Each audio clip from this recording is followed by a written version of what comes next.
अभी तक की क्लास में हमने देखे थे मृदा विज्ञान यानी सॉइल साइंस से संबंधित कुछ महत्वपूर्ण प्रश्न जो परीक्षा में हमेशा आते हैं।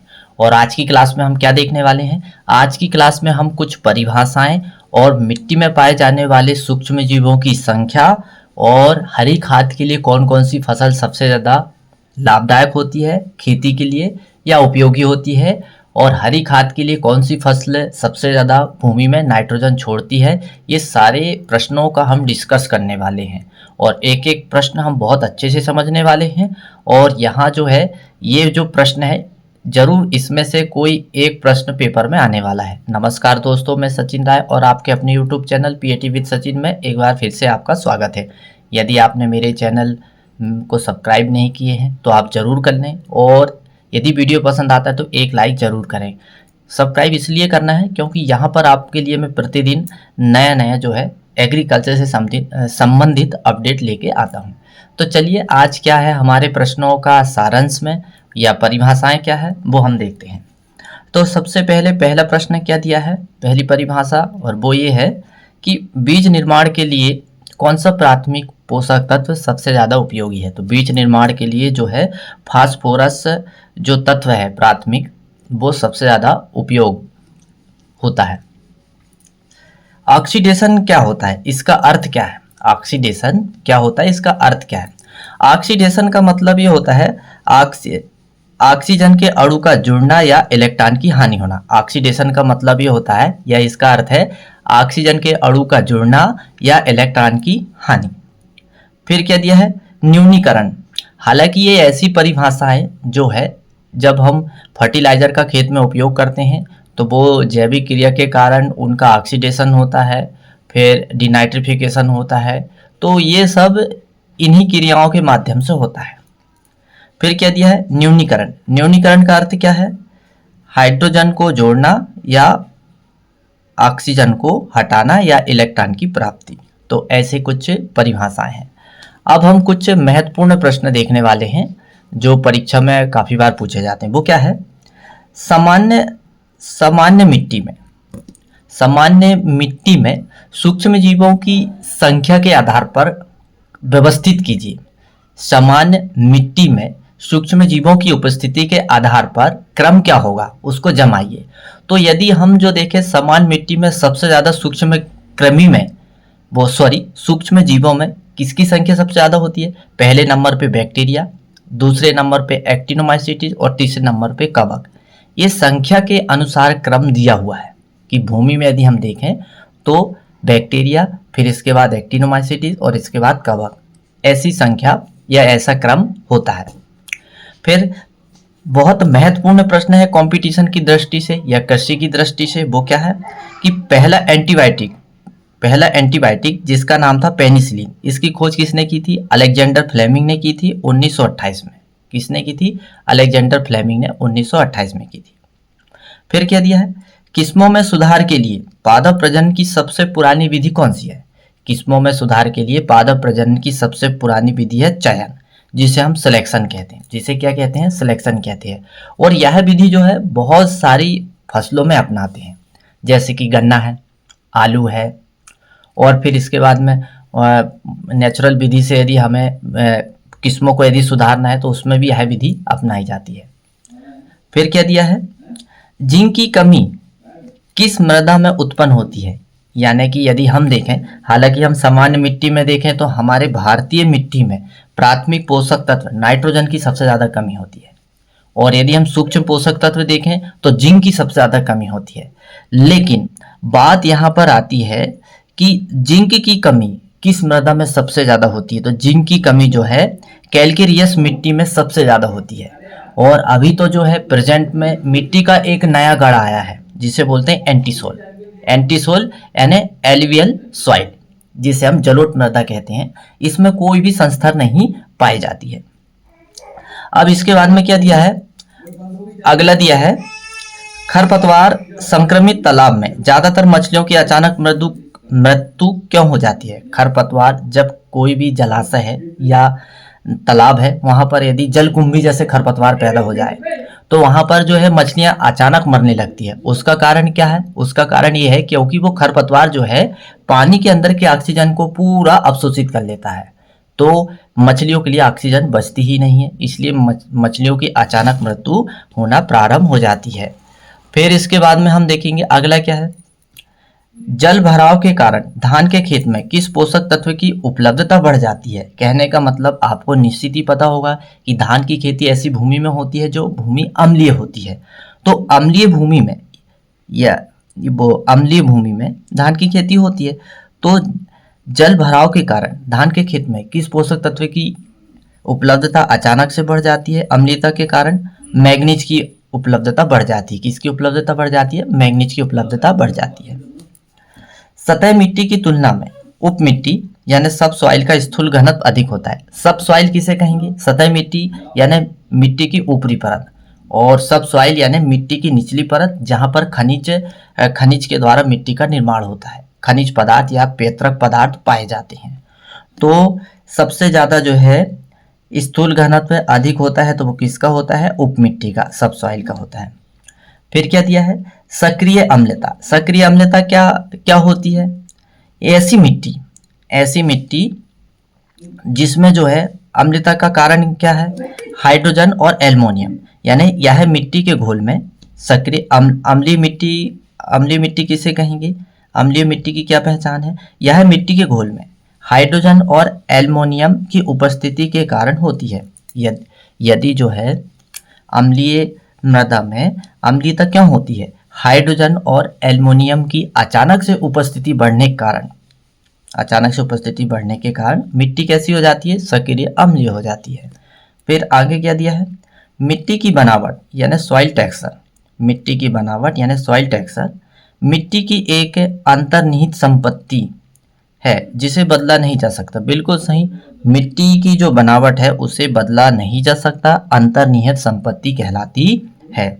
तो ये जो कुछ प्रश्न हैं जो आज हम डिस्कस कर रहे हैं, हालांकि ये जो है डेफिनेशन वाले प्रश्न हैं, परिभाषित वाले जो है, तो इनमें से कुछ प्रश्न बन सकते ऐसी संभावना है, इसलिए मैं आपके लिए ये प्रश्न लेकर आया हूँ। यदि आपको वीडियो पसंद आता है तो लाइक ज़रूर करिए। यदि मेरे समझाने में कोई कमी रह जाती है तो आप कमेंट्स करके बताइए, मैं जो है अपनी कमी को पूरी करूँगा और कोशिश करूँगा कि आपके एग्ज़ाम की पूरी अच्छे से तैयारी होती रहे। फिर दिया है जलोढ़ मिट्टी के बारे में, जो अभी नए मिट्टी है। जलोढ़ मिट्टी जैसे एलुवियल सॉइल भी कहते हैं, सबसे हाल ही में विकसित बिना संस्तर की मृदा है, और गढ़ क्या है? एंटीसोल। लाल मिट्टी कृषि के लिए सबसे उपयुक्त है। वैज्ञानिकों की दृष्टि से ये काफ़ी बार ये सिद्ध हुआ है कि लाल मिट्टी जो है कृषि के लिए बहुत ही ज़्यादा फायदेमंद है। निश्चित सीमा के भीतर कई पैडॉन को मिट्टी श्रृंखला के रूप में कहा जाता है, जो मिट्टी के वर्गीकरण की मूल इकाई है। आप सीधा कह सकते हैं, प्रश्न ऐसा आएगा कि मिट्टी के वर्गीकरण की मूल इकाई क्या है? मिट्टी के वर्गीकरण की मूल इकाई है पैडॉन। चीजल हल। अब ये चीजल हल क्या होता है, इसके बारे में विशेष ध्यान रखना होता है। होता क्या है कि यदि हम लगातार भूमि में धान की फसल उगाते हैं और हम उसमें पडल की क्रिया करते हैं, पडलिंग करते हैं, तो क्या रहता है कि निचले स्थान पर एक कठोर परत बन जाती है।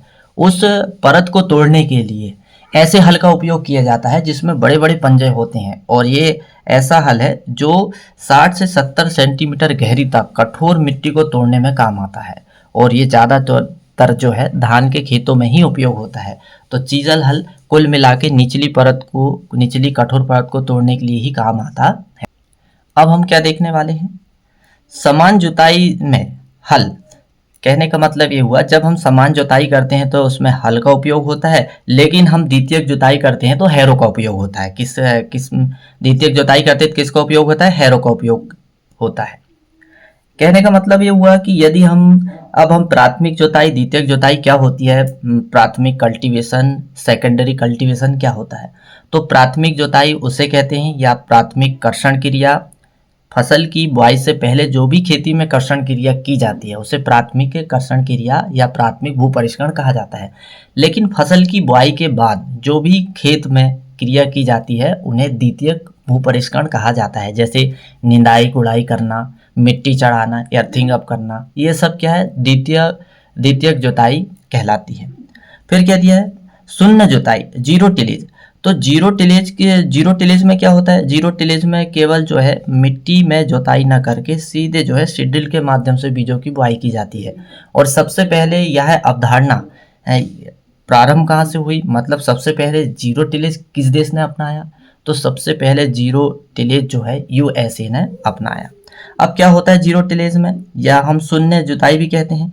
प्राथमिक जुताई को पूरी तरह से टाला जाता है और द्वितीयक जुताई केवल जड़ क्षेत्र में बीज की बुआई तक ही सीमित है।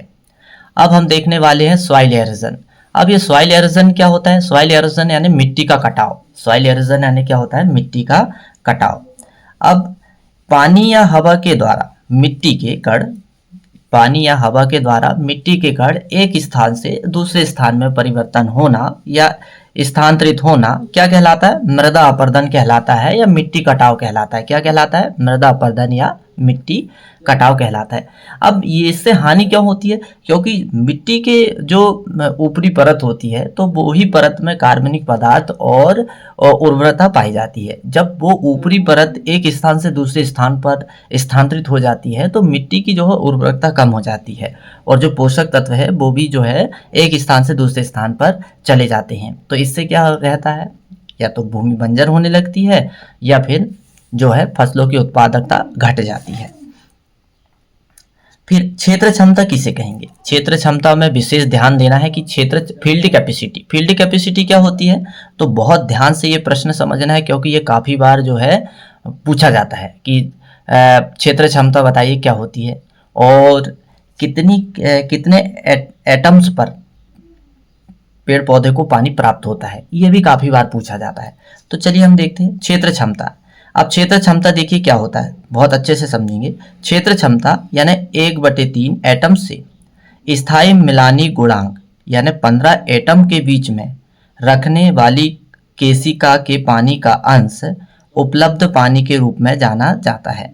यानी कि कहने का मतलब ये हुआ क्षेत्र क्षमता 1/3 एटम्स से स्थायी मिलानी बिंदु 15 एटम्स में होता है। किस में होता है? 15 एटम्स है। तो इसके बीच में 1/3 एटम से 15 एटम के बीच में जो पानी भूमि में उपलब्ध रहता है कणों में, छोटे छोटे छिद्रों में, तो वही पानी जो है केशिका पानी या कैपिलरी वाटर कहलाता है और वो उसी पानी को क्या बोलते हैं? उपलब्ध पानी या अवेलेबल वाटर के रूप में जाना जाता है।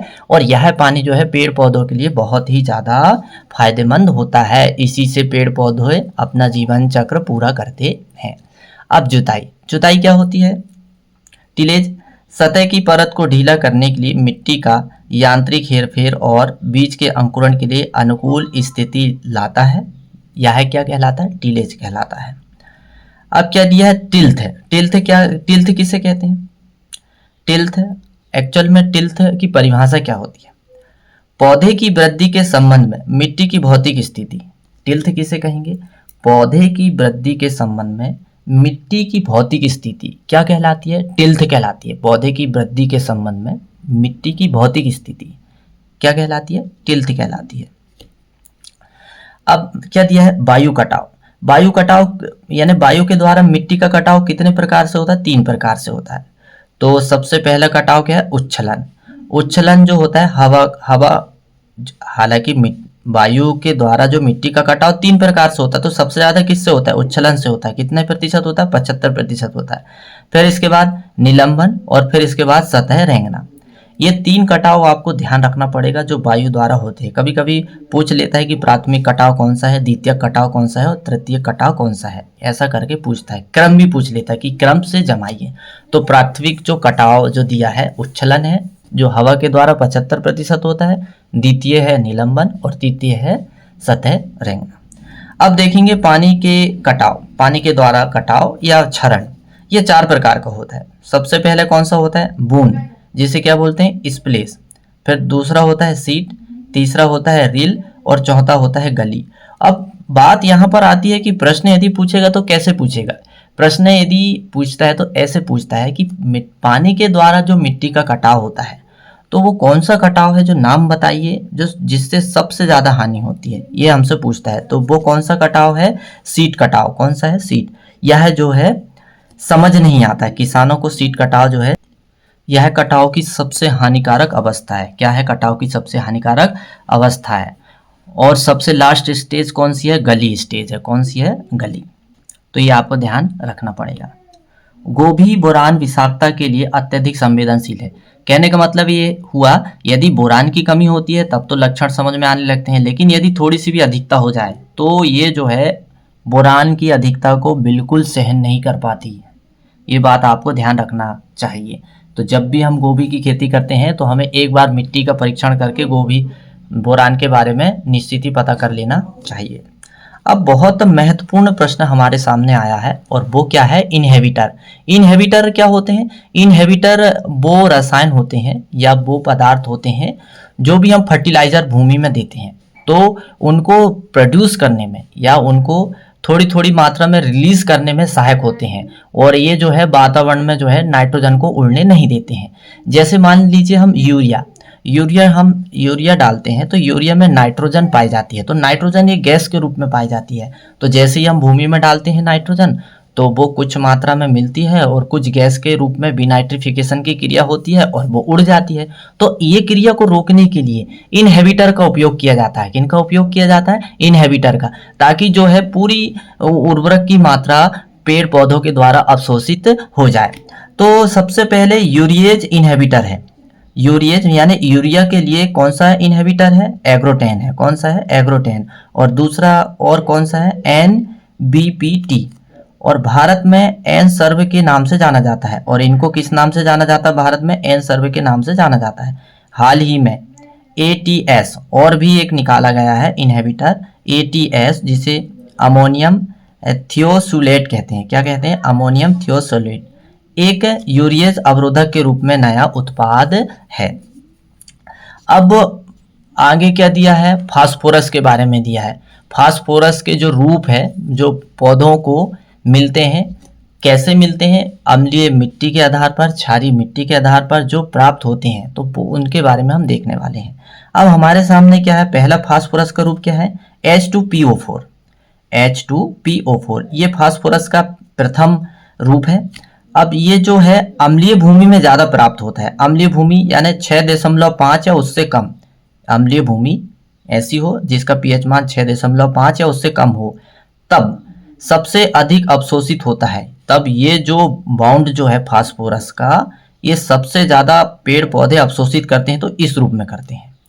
लेकिन मान लीजिए हमारी मिट्टी जो है, जहाँ जिस स्थान पर हम फास्फोरस उर्वरक का उपयोग कर रहे हैं, यदि वो थोड़ा क्षारीय है, तो थोड़ा क्षारीय है तो तब फास्फोरस जो है पेड़ पौधे इस रूप में ग्रहण करते हैं, PO4-3।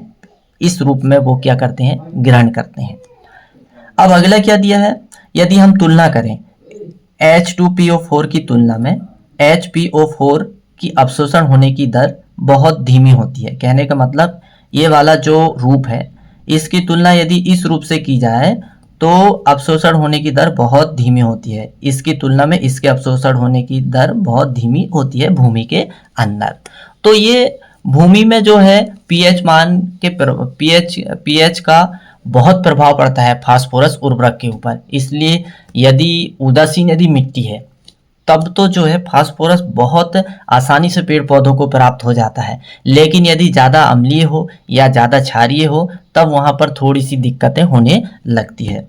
अब हमारे सामने एक सूक्ष्म जैविक उर्वरक के बारे में दिया है। अब सूक्ष्म जैविक उर्वरक का नाम क्या है? चिलेट। अब ये चिलेट ऐसे जैविक उर्वरक है जिसको लोहा, मैग्नीज, कॉपर और जिंक, ये चारों जो है सूक्ष्म पदार्थ को मिलाकर तैयार किया गया है। चिलेट जो है इन चारों सूक्ष्म तत्व को मिलाकर तैयार किया गया एक सूक्ष्म जैविक उर्वरक है। तो आपको ध्यान रखना है कि चिलेट क्या है? चिलेट एक जैविक उर्वरक है जो लोहा, मैग्नीज, कॉपर और जिंक इन चारों को मिलाकर तैयार किया गया है। तो बस आज की क्लास में हम इतना ही देखेंगे, बाकी की जानकारी हम अगली क्लास में देखने वाले हैं। तो आज की क्लास आपको कैसी लगी आप कमेंट्स करके ज़रूर बताइएगा, और यदि पसंद आई हो आपको मेरी क्लास तो एक लाइक, और यदि आप चैनल में पहली बार विजिट कर रहे हैं तो ऐसे नए नए अपडेट के लिए आप चैनल को सब्सक्राइब करना ना भूलें। तो मेरा वीडियो देखने के लिए आपको बहुत बहुत धन्यवाद।